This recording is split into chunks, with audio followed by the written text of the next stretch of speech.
Hi friends, ఈరోజు మనం అంకగణితానికి సంబంధించినటువంటి రిమైనింగ్ ప్రాబ్లమ్స్ నేర్చుకుందాం. ఇక్కడ ఒక పుస్తకాల వర్తకుడు ప్రతి 10 పుస్తకాల కొనుగోలుపై ఉచితంగా ఒక పుస్తకము మరియు 10% రిబేటు ఇస్తున్న ఆ వర్తకుడు ఇస్తున్న మొత్తము రిబేటు ఎంత అని చెప్పి అడిగారు. 10 పుస్తకాల కొనుగోలుకి ఒక పుస్తకాన్ని ఉచితంగా ఇస్తున్నాడు. అదే 100 పుస్తకాలు కొనుక్కుంటే అప్పుడు 10 పుస్తకాలు ఇవ్వటం జరుగుతుంది. ఆల్రెడీ ఇక్కడ 10% రిబేట్ ఇచ్చాడు. సో 10 మొత్తం ఏమైంది 20% రిబేట్ అవుతుంది. ఓకే, 100 పుస్తకాలకి 10 పుస్తకాలు ఫ్రీగా ఇస్తాడు కాబట్టి 10% రిబేట్ ఇచ్చినట్టే. ఆల్రెడీ ఇంకొక 10% ఇచ్చాడు కాబట్టి 10 మొత్తం 20% అవుతుంది. So option 4 is right answer. Next one, 7ab, 8a²b మరియు 9ab² కసాగు గసాబాలు వరుసగా L, Gలు అయితే ఈ క్రింది వాటిలో రిలేషన్ ఏంటి అని చెప్పి అడిగారు. సో 7abని మనం 7 ఇంటూ a ఇంటూ bగా రాసుకోవచ్చు. తర్వాత 8a²bని 8 into a into a into bగా రాయండి. తర్వాత 9ab²ని 9 into a into b into bగా రాయండి. సో ఇక్కడ మనం గమనిస్తే ఎల్సిఎం రావాలంటే 7 ఇంటూ 8 ఇంటూ 9, ఇక్కడ ఏ అనేది ఒకసారి బి అనేది ఒకసారి వచ్చింది. ఏ అనేది ఎక్కువ సార్లు అంటే a² ఉంది, బి వచ్చేసి b² ఉంది. సో 7 ఇంటూ 8 ఇంటూ 9 మల్టిప్లై చేస్తే 504 వస్తుంది. సో ఏ ఇంటూ బి అంటే ఏబి హోల్² వస్తుంది. అంటే గసాబా కానీ మనం కనుక్కున్నట్లయితే అది జీ అని చెప్పి ఇచ్చారు. వీటిలో కామన్గా ఉంది ఏబి. సో జీ అనేది ఏబి కాబట్టి 504 ఇంటూ g² అవుతుంది. సో ఎల్సిఎం వచ్చేసి 504 ఇంటూ g². ఎల్సిఎంని ఎల్తో రిప్రజెంట్ చేస్తామన్నాడు కాబట్టి L = 504 into g². So option 4 అనేది కరెక్ట్ అవుతుంది. నెక్స్ట్ వన్, ఒక ప్రయోగంలో ప్రతి గంటకు గది ఉష్ణోగ్రత 4 డిగ్రీల సెంటీగ్రేడ్ తగ్గుతూ ఉంటుంది. ప్రయోగం మొదలు పెట్టినప్పుడు గది ఉష్ణోగ్రత 34 డిగ్రీల సెంటీగ్రేడ్, గది ఉష్ణోగ్రత 12 గంటల్లో ఎంతకి చేరుతుంది అని చెప్పి అడిగారు. ఇక్కడ స్టార్టింగ్ ఎంత ఉందమ్మా 34 డిగ్రీల సెల్సియస్ ఉంది. ఇక్కడ 12 గంటల్లో ఎంతకు చేరుతుంది అన్నాడు. ప్రతి గంటకి 4 డిగ్రీలు తగ్గుతుంది కాబట్టి 12 ఇంటూ -4, సో 34 మైనస్ 12 4 వచ్చేసి 48. సో -14 డిగ్రీస్ సెల్సియస్ అవుతుందమ్మా. సో ఆప్షన్ 4 అనేది కరెక్ట్ అవుతుంది. నెక్స్ట్ వన్, ఒక గ్రామంలో జనాభా 10,000. మొదటి సంవత్సరం జనాల రేటు 10% కాగా మరణాల రేటు 8%గా ఉంది. మరుసటి సంవత్సరం జనాల రేటు 8%, మరణాల రేటు 10%గా ఉన్న 2 సంవత్సరాల అనంతరం జనాభా అని చెప్పి అడిగారు. ఫస్ట్ మనకి గ్రామ జనాభా చూద్దామమ్మా. గ్రామ జనాభా వచ్చేసి ఫస్ట్ 10,000 ఉన్నారు. ఓకే, తర్వాత అప్పుడు జననాల రేటు చూస్తే 10%, మరణాల రేటు చూస్తే 8% ఉంది. కాబట్టి రెండో సంవత్సరం జనాభా ఏమవుతుందో చూద్దాం. రెండో సంవత్సరం జనాభా అంటే మొదట ఉన్నవాళ్ళు 10,000 ఇంటూ జననాల రేటు 10% పెరిగింది కాబట్టి ఇక్కడ 110/100 అవుతుంది. మరణాల రేటు 8% ఉంది కాబట్టి తగ్గించాలి కదా. 100 - 8 అంటే 92/100. ఈ 2 zeros క్యాన్సిల్ అవుతాయి, ఈ 2 zeros క్యాన్సిల్ అవుతాయి. సో 110 ఇంటూ 92 అమ్మ 10,120 అవుతుంది రెండో సంవత్సరం జనాభా. అయితే ఇక మళ్ళీ రెండో సంవత్సరం ఏమైందంటే జనాల రేటు 8% ఉంది, మరణాల రేటు 10% అయింది. కాబట్టి మూడో సంవత్సరం జనాభా కనుక్కుందాం. మూడో సంవత్సరం జనాభా ఏమవుతుందంటే రెండో సంవత్సరంలో 10,120 ఉన్నారు. ఇక్కడ జనాల రేటు 8% కాబట్టి 108/100 అవుతుంది. మరణాల రేటు 10% కాబట్టి 100 - 10 అంటే 90/100. సో చూడండి, ఈ 0కి 0 క్యాన్సిల్ అయిపోయింది, ఈ 0కి 0 క్యాన్సిల్ అయిపోయింది. ఓకే, వీటన్నింటిని మల్టిప్లై చేసి సింప్లిఫై చేస్తే 9836.6 అంటే సుమారుగా 9,837 వస్తుంది. సో 9,837 అనేది ఆప్షన్ 1లో ఉంది. సో ఆప్షన్ 1 అనేది కరెక్ట్ అవుతుంది. నెక్స్ట్ వన్, కిడ్డీ బ్యాంక్ హుండీలో మొత్తం 100 నాణ్యాలు కలవు. ఆ హుండీ రూ. 2, రూ. 5 నాణ్యాలతో నింపబడి ఉంది. నాణ్యాల మొత్తం విలువ రూ. 290 అయితే రూ. 5 నాణ్యాల సంఖ్య అని చెప్పి అడిగాడు. మొత్తం 100 నాణ్యాలు ఉన్నాయమ్మా. అయితే ఇందులో రూ. 2 నాణ్యాలు ఎక్స్ అనుకుందాం. అప్పుడు రూ. 5 నాణ్యాలు ఏమవుతాయి? 100 - ఎక్స్ అవుతాయి. సో చూడండి ఇక్కడ ఎలా ఇచ్చాడంటే రిలేషను, ఇవి మొత్తం కలిపి 290 ఉన్నాయంట. అంటే రూ. 2 నాణ్యాలు ఎక్స్ అనుకున్నాం కాబట్టి ఇదేమైంది 2x ప్లస్ రూ. 5 నాణ్యాలు 100 - ఎక్స్ కాబట్టి 5 × 100 - ఎక్స్. మొత్తం కలిపి ఎంతమ్మా? 290. 2x plus 500 minus 5x equal to 290. So 2x - 5x - 3x okay equal to 290 - 500. So -3x equal to -210. So X వచ్చేసి 70 వస్తుంది. So X 70. కానీ ఇక్కడ అడిగింది మనకి రూ. 5 నాణ్యాలు ఎన్ని అన్నాడు. రూ. 5 నాణ్యాలు 100 - ఎక్స్ ఉన్నాయి. ఓకేనా? 100 - ఎక్స్ అంటే 70. సో 100 - 70 ఎంతమ్మో 30. సో రూ. 5 నాణ్యాలు 30 ఉన్నాయి, రూ. 2 నాణ్యాలు 70 ఉన్నాయి. సో ఇక్కడ అడిగింది రూ. 5 నాణ్యాలు కాబట్టి ఆప్షన్ 3 అనేది కరెక్ట్ అవుతుంది. నెక్స్ట్ వన్, ఏ ఒక పనిని 10 రోజుల్లోనూ బి అదే పనిని 12 రోజుల్లోనూ చేయగలడు. బి మొదలుపెట్టి చివరి వరకు పనిచేసాను, కానీ ఏ 2వ రోజు నుండి రోజు విడిచి రోజు బితో కలిసి పనిచేసిన పని పూర్తి అగుటకు పట్టు రోజులు అని చెప్పి అడిగాడమ్మా.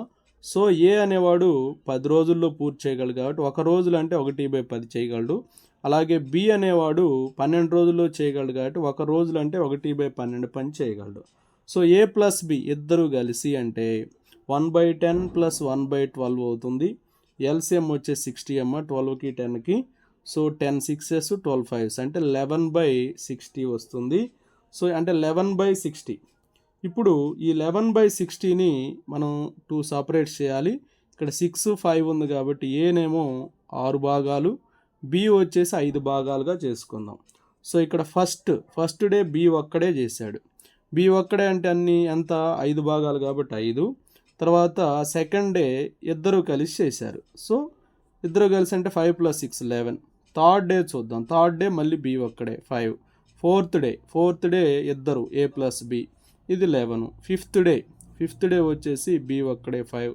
సిక్స్త్ డే ఇద్దరు కలిశారు 11. ఓకేనా? ఇక సెవెంత్ డే చూద్దాం. సెవెంత్ డే చూస్తే బి ఒక్కడే కాబట్టి 5. ఇవన్నీ యాడ్ చేస్తే ఇక్కడికే 53 వచ్చినాయి. సరే ఇంకొక రోజు వేసామనుకోండి 11 అవుతాయి. అప్పుడు 11 అంటే 53 + 11 64 అవుతాయి. కానీ ఇక్కడ 60 రోజులే కదా పట్టింది కాబట్టి 60 భాగాలనే కదా మనం అలా రాయాల్సింది, కంటే ఎక్కువ అవుతుంది కాబట్టి ఇంతటితో ఆపేయాలి. 7 days కంప్లీట్ అయిపోయింది. ఇప్పుడు 60 - 53 రాసుకోండి.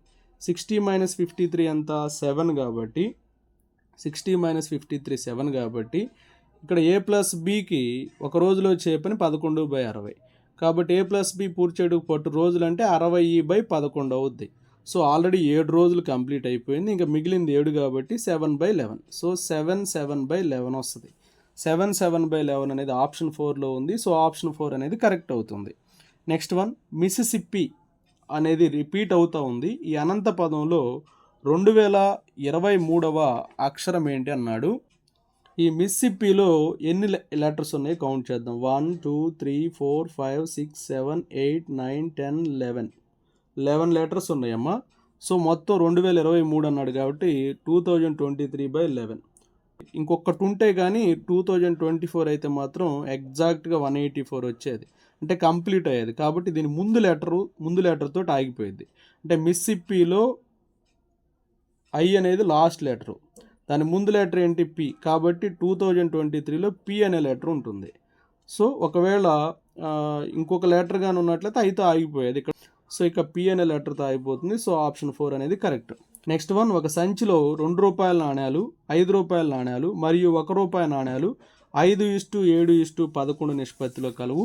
సంచిలో మొత్తం ₹1008 విలువ చేసే నాణ్యాలున్న రూపాయి నాణ్యాలు ఎన్ని అని చెప్పి అడిగారు. సో ఇప్పుడు దీన్ని సింపుల్గా చేద్దామమ్మా. ఇక్కడ ₹2 నాణ్యాలు ఉన్నాయి, ₹5 నాణ్యాలు ఉన్నాయి, ₹1 నాణ్యాలు ఏ నిష్పత్తిలో ఉన్నాయి చూడండి. 5:7:11 నిష్పత్తిలో ఉన్నాయి. సో ₹2 నాణ్యాలు అంటే ఇది 5x, ఇది 7x, ఇది 11x అనుకోండి. ₹2 నాణ్యాలు కాబట్టి 2 × 5 10x. ఓకేనా? నెక్స్ట్ ₹5 నాణ్యాలు కాబట్టి 5 × 7 35x. ₹1 నాణ్యం కాబట్టి 1 × 11x 11x. ఈ మొత్తం కలిపి 1008.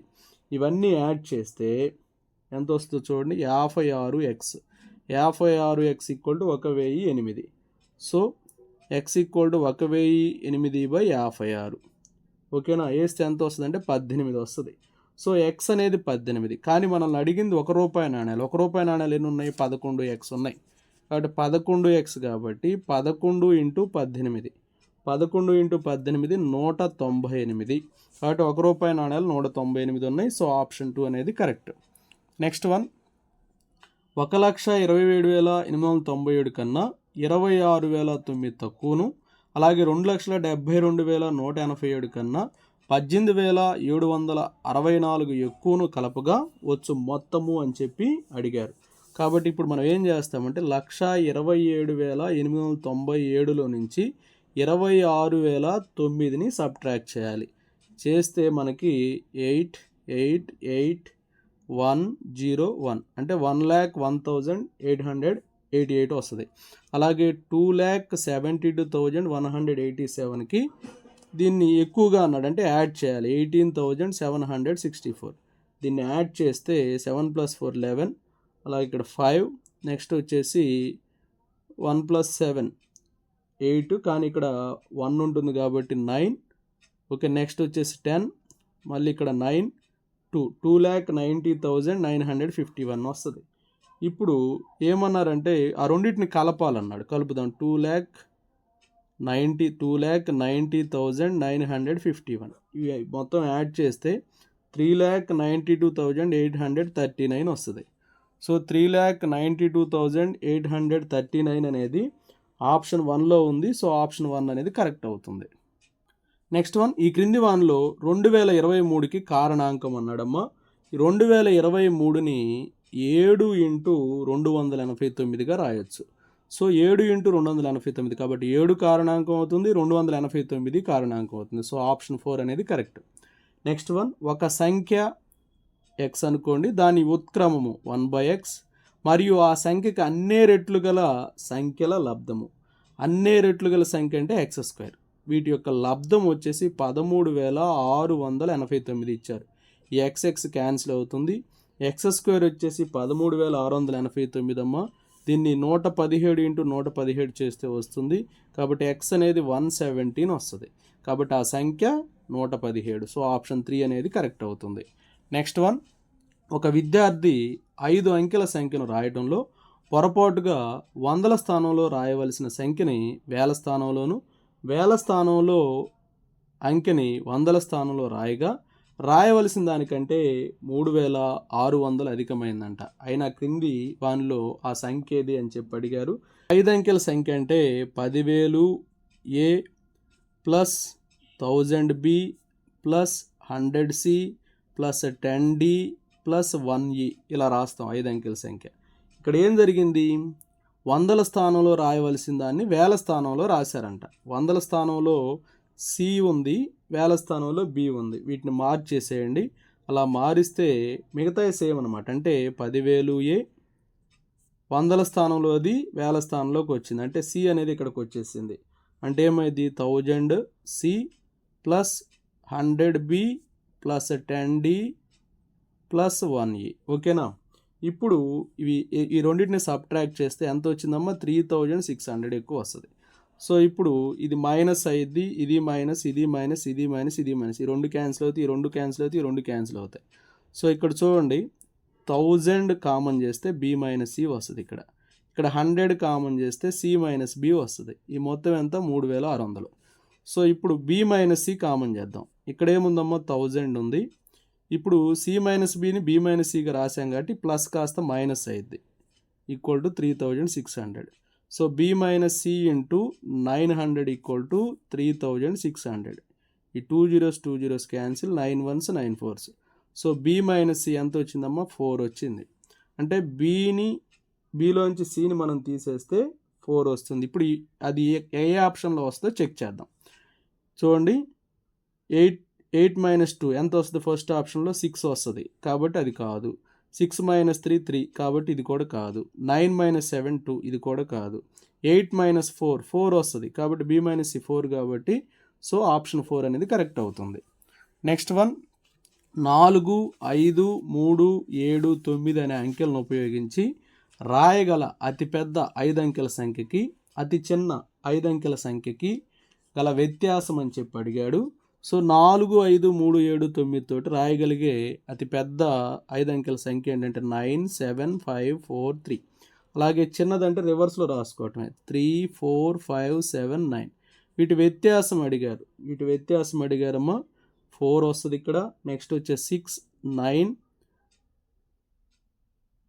నెక్స్ట్ వచ్చేసి 2, 6 వస్తుంది. అంటే 62,964 వస్తుంది.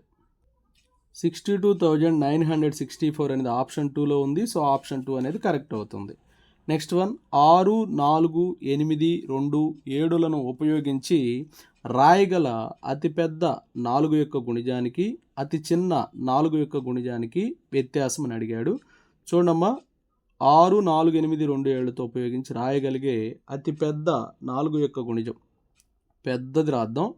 పెద్దది ఏంటంటే ఫస్ట్ 8 తీసుకోండి, నెక్స్ట్ 7 తీసుకోండి, 6 తీసుకోండి. నెక్స్ట్ వచ్చేసి పెద్దది కాబట్టి 8, 7, 6, 4, 2 అని రాసామనుకోండి, అది 4తో నిశ్శేషంగా భాగించదు. చివరి 2 అంకెలు ఖచ్చితంగా 4తో నిశ్శేషంగా భాగించాలి. కాబట్టి ఇది పెద్దది, ఇది 87,624. అలాగే చిన్నది రాద్దాం. చిన్నది రాయాలంటే 2తో స్టార్ట్ చేయండి. 2, 4, 7, 6, 8. ఎందుకంటే ఇక్కడ ఒకవేళ మనం 7 ఇటు పంపించాం అనుకోండి, ఏమైందంటే 78 4తో నిశ్శేషంగా భాగించదు. ఓకేనా? లాస్ట్ 2 నంబర్స్ మనం చూసుకోవాలి. వీటి వ్యత్యాసం కదా మనల్ని అడిగింది. వీటి వ్యత్యాసం చేద్దాం. 14 - 8 6, 11 - 6 5, తర్వాత ఇక్కడ 15 - 7 8, తర్వాత 6 - 4 2, 8 - 2 6, 62,856 వస్తుంది. సో ఇది ఆప్షన్ 3లో ఉందమ్మా. ఆప్షన్ 3 అనేది కరెక్ట్ అవుతుంది.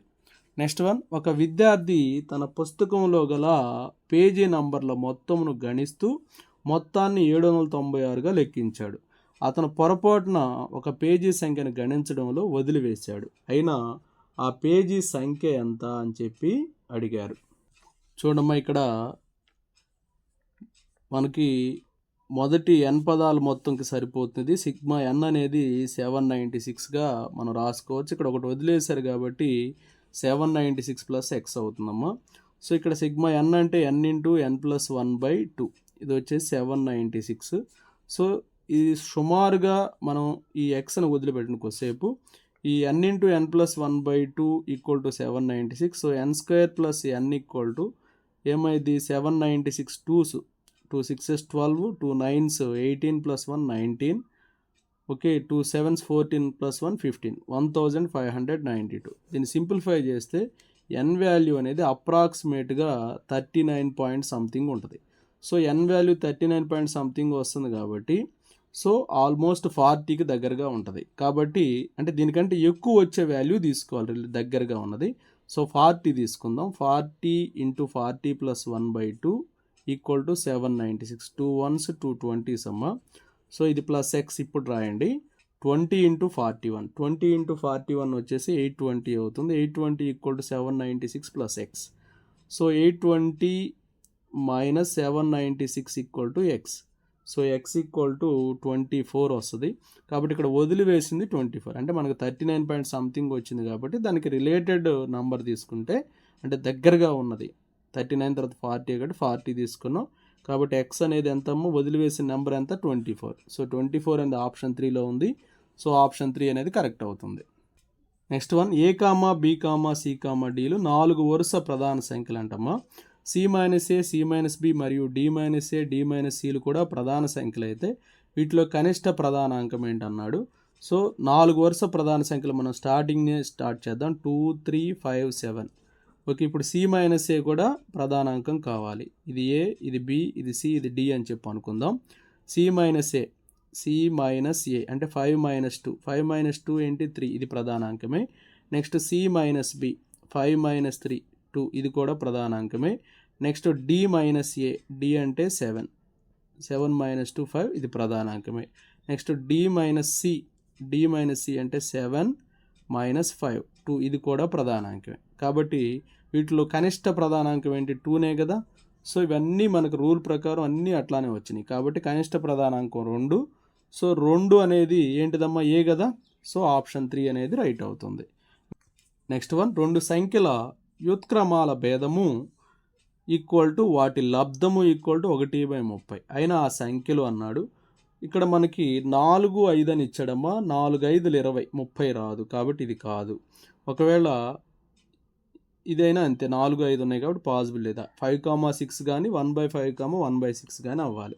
సో 2 సంఖ్యలు 5, 6 అని చెప్పి అనుకుంటే ఓకే, వాటి ఉత్క్రమాలు ఏమవుతాయి? 1/5, 1/6. అప్పుడు 1/5 × 1/6 1/30 అవుతుంది. కాబట్టి పాసిబిలిటీ ఇదేనమ్మా, 5, 6. So option 2 is right answer. Next one, A, Bలు కలిసి ఒక వ్యాపారం మొదలుపెట్టిరి. 3 నెలల అనంతరం వ్యాపారం నుండి B ఉపసంహరించుకున్నాడు. కానీ అదే సమయంలో 12,000 రూపాయలతో C Aతో చేరాడు. సంవత్సరం తర్వాత ముగ్గురికి లాభాలు సమానంగా వస్తే A యొక్క పెట్టుబడి రూపాయల్లో అని చెప్పి అడిగారు. సో ఇక్కడ A అనేవాడు పెట్టుబడి ఉంచిన కాలం 12 నెలలు. ఓకేనా. B అనేవాడు పెట్టుబడి ఉంచిన కాలం 3 నెలలు. C అనేవాడు పెట్టుబడి ఉంచిన కాలం 12 - 3 9 నెలలు. C అనేవాడు 9 నెలలు ఉంచాడు. సో టోటల్గా ఇక్కడ ఇంకో విషయం మనం గమనించాలి. ఎంత డబ్బులతోటి వ్యాపారంలో చేరాడమ్మా? ఇక్కడ C అనేవాడు 12,000 రూపాయలతో వ్యాపారంలో చేరాడు. సో A పెట్టుబడి ఉంచిన కాలం 12. కాబట్టి A × 12 equal to B × 3 equal to C × 9. ఈ C × 9 అనేది ఎంతకి ఈక్వల్? ఇక C పెట్టుబడి ఎంత ఉంచాడో మనకు తెలుసు, 12,000 కదా. 12,000 × 9. ఇప్పుడు A ఎంత పెట్టుబడి పెట్టాడో కనుక్కోవాలి. కాబట్టి A × 12కి ఈక్వల్ చేయండి. 12 ones 12,000. సో 1000 × 9 9,000. ఇదే ప్రాబ్లంలో B అడిగినా కనుక్కోవచ్చు. B × 3కి ఈక్వల్ చేస్తే ఏది? 12,000 × 9.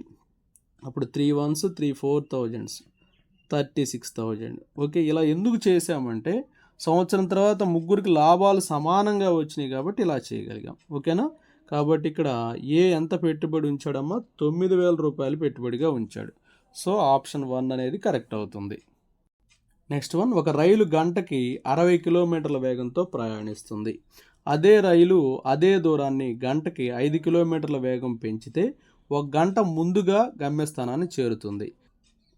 రైలు స్థిర వేగంతో ప్రయాణించినా అది ప్రయాణించిన దూరం ఎంత అన్నాడు. ఇక్కడ దూరం ఎంతో తెలియదు మనకి, D అనుకుందాం. సో మొదట 60 కిలోమీటర్ల వేగంతో ప్రయాణించింది కాబట్టి D/60. ఇది కాలం, మొదట ప్రయాణ కాలం. తర్వాత T2 కనుక్కుందాం. T2 వచ్చేసి D/60 + 5 65 అవుతుంది. అయితే T1 - T2 వచ్చేసి మనకు 1 అని ఇచ్చారు, అంటే 1 అవర్ ముందే వస్తాడని చెప్పి. So D/60 - D/65 equal to 1. So LCM చేయండి. 60 × 65, 65D - 60D equal to 1. 65D - 60D అంటే ఏమొస్తుందమ్మా? 5D. 5D/60 × 65 equal to 1. 5 ones 5 13s. So D equal to 1 × 60 × 13. So 13 6s ఎంతమ్మా? 78. సో 780 వస్తుంది. సో 780 కిలోమీటర్స్ అనమాట. ఆ రైలు ప్రయాణించిన దూరం ఎంతమ్మా? 780 కిలోమీటర్స్. సో ఆప్షన్ 4 అనేది కరెక్ట్.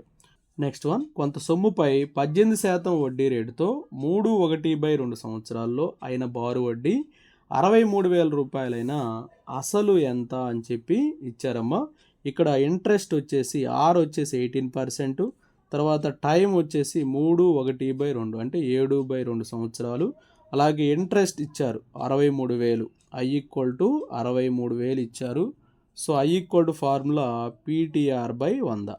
సో 63,000 = P తెలియదు, T వచ్చేసి 3.5 అంటే 7/2, R వచ్చేసి 18/100. 2 ones 2 9s అమ్మ. సో చూడండి, 9 ones 9 7s. Okay, 7 ones 7,000s. So P = 1000 × 100. 1000 × 100 అంటే 1 lakh వస్తుందమ్మా. సో 1 లక్ష అనేది అసలు అవుతుంది. సో ఇక్కడ 1 లక్ష అనేది ఎక్కడుంది? ఆప్షన్ 1లో ఉంది. సో ఆప్షన్ 1 అనేది రైట్ అవుతుంది. Okay, thank you friends. Remaining bits next వీడియోలో నేర్చుకుందాం. Thanks for watching.